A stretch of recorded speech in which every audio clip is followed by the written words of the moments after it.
आज हम बात करते हैं प्रफुल्ल पटेल राजनीतिक कद्दावर नेता की। जब बात आती है लगातार बिना रुके बिना थके चलते रहने की, जब बात आती है कठिन विषयों पर एक मजबूत फैसला लेने की, जब बात आती है उड़ान की, तो सिर्फ एक ही कद्दावर नेता का नाम सामने आता है और वह है प्रफुल्ल पटेल। चलिए आज प्रफुल्ल पटेल जी के जन्मदिन के अवसर पर उनके जीवन पर एक नजर डालते हैं।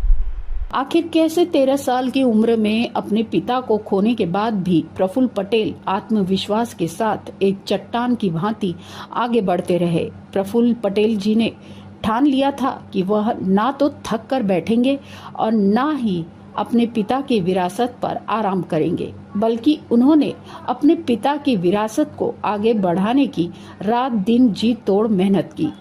प्रफुल्ल पटेल जी की प्राथमिक शिक्षा मुंबई में हुई और फिर उन्होंने मुंबई विश्वविद्यालय से बैचलर ऑफ कॉमर्स की डिग्री 1991 में भारत की 10वीं लोकसभा के लिए उन्हें चुना गया और उसके बाद उन्होंने साल 2004 से लेकर साल 2011 तक नागरिक उड्डयन मंत्री के रूप में विमानन उद्योग को एक नई उड़ान दी।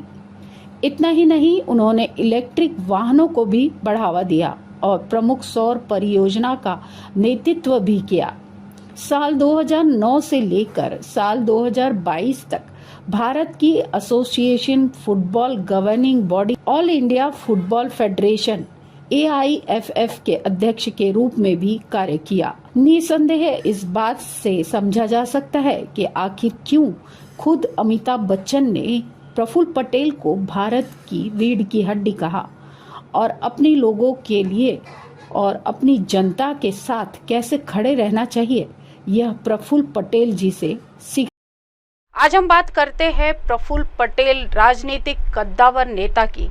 जब बात आती है लगातार बिना रुके बिना थके चलते रहने की, जब बात आती है कठिन विषयों पर एक मजबूत फैसला लेने की, जब बात आती है उड़ान की, तो सिर्फ एक ही कद्दावर नेता का नाम सामने आता है और वह है प्रफुल्ल पटेल। चलिए आज प्रफुल्ल पटेल जी के जन्मदिन के अवसर पर उनके जीवन पर एक नजर डालते हैं। आखिर कैसे 13 साल की उम्र में अपने पिता को खोने के बाद भी प्रफुल्ल पटेल आत्मविश्वास के साथ एक चट्टान की भांति आगे बढ़ते रहे। प्रफुल्ल पटेल जी ने ठान लिया था कि वह ना तो थक कर बैठेंगे और ना ही अपने पिता की विरासत पर आराम करेंगे, बल्कि उन्होंने अपने पिता की विरासत को आगे बढ़ाने की रात दिन जी तोड़ मेहनत की। प्रफुल्ल पटेल जी की प्राथमिक शिक्षा